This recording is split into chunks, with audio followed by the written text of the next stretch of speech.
So, hi po mga ka-Diyosa. So, for today's video, ayan po, isi-share ko sa inyo yung aking second day of application ng ating SCD Peeling Skin Lotion sa aking braso. But before that mga ka-Diyosa, isi-share ko muna sa inyo kung ano ba yung mga nararamdaman ko after ko siyang ibabad overnight. Ibig sabihin, kagabi po ako nag-apply, then today, ayan, as you can see, kakaligo ko lang, binanlawan ko lang siya ng tubig yung aking braso. Then the rest ng body ko ay binanlawan ko ng sabon natin.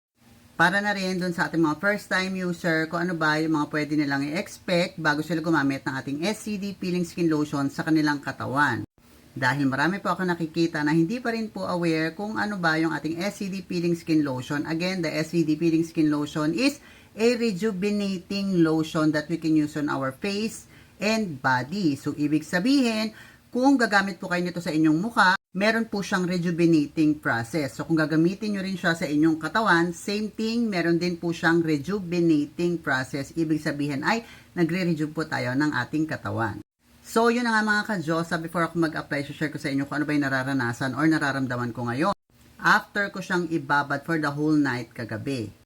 Number 1, I-expect ninyo na first night pa lang kayo nag-a-apply is kinabukasan makakaranas na kayo na kung nakikita nyo sa aking braso, parang mas maitim siya compare sa dati kong kulay. Kasi ito, hindi ko naman to nilagyan. So, hanggang dito lang yung nilagyan ko. Ito yung nilagyan, ito yung hindi. So, as you can see, para siyang namumula na nangingitim. So, para siyang nagba-brown, ganyan. So, darkish red ang kulay niya. So, number 1 na expect niyo ay makakaranas kayo ng redness or changes of skin color na part pa rin yan ng ating rejuvenating process. Very common question yan kahit sa face pag gamitin sa SCD Peeling Skin Lotion kung normal ba yung para siyang namumula na nangingitim. So the answer is yes, normal po siya na para siyang namumula na nangingitim, but that is a part of rejuvenating process. Pangalawang nararanasan ko ngayon is parang nagta-tighten na yung skin ko kahit unang gabi pa lang akong nag-apply, isang beses pa lang akong isang gabi pa lang akong nakakapag-apply, kinabukasan, ganun na siya, parang nagta-tighten na yung skin mo na para siyang nagda-dry. And that is part of rejuvenating process pa rin. Pangatlo is yung parang meron siyang part na makakate, it's either dito or dito lang. Hindi naman siya yung buong braso mo makate. May mga some part lang, pero tolerable naman siya. Ano yung tolerable? Yung kaya naman, hindi naman siya yung parang kang nahigad. So, ang ginagawa ko, since mahaba yung mga kuko ko, delikado yan, baka magsugat pa, kinakamot ko siya ng paganyan lang, parang ni-scratch ko lang siya or dinadampian ko lang sa mga braso ko. Tapos nawawala naman din siya. Kunyari dito, ganyan. Nawawala din naman siya. Hindi naman siya yung OA na sobrang kate. So, number 3 is itching. Yes, nandun din po siya, nararanasan ko siya. And this is the last na nararamdaman ko ngayon is yung pag hinawakan mo siya, para siyang mainit.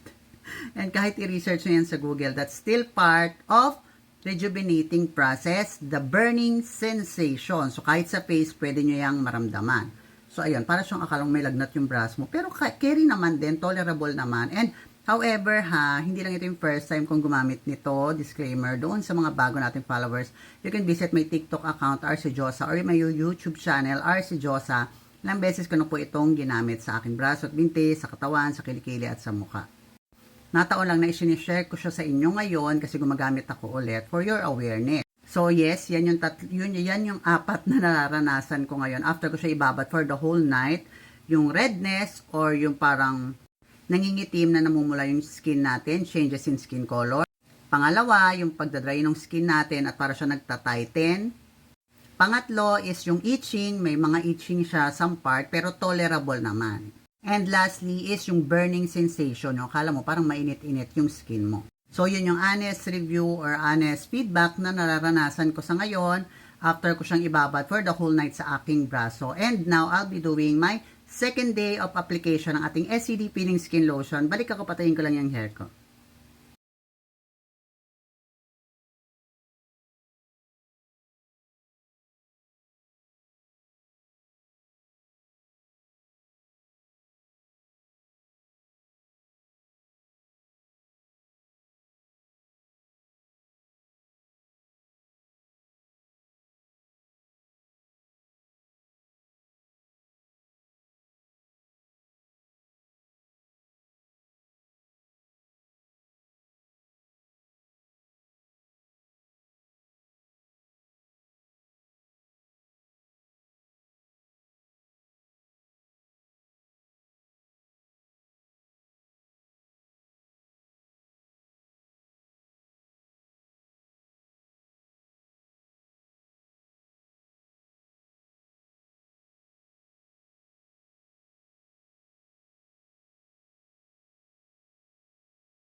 So, ayan mga ka-Diyosa, natapos ko na nga yung ating first application ng ating second day of applying SCD Peeling Skin Lotion sa aking magkabilang braso, and I will repeat the process after 15 minutes hanggang sa makatatlo ako.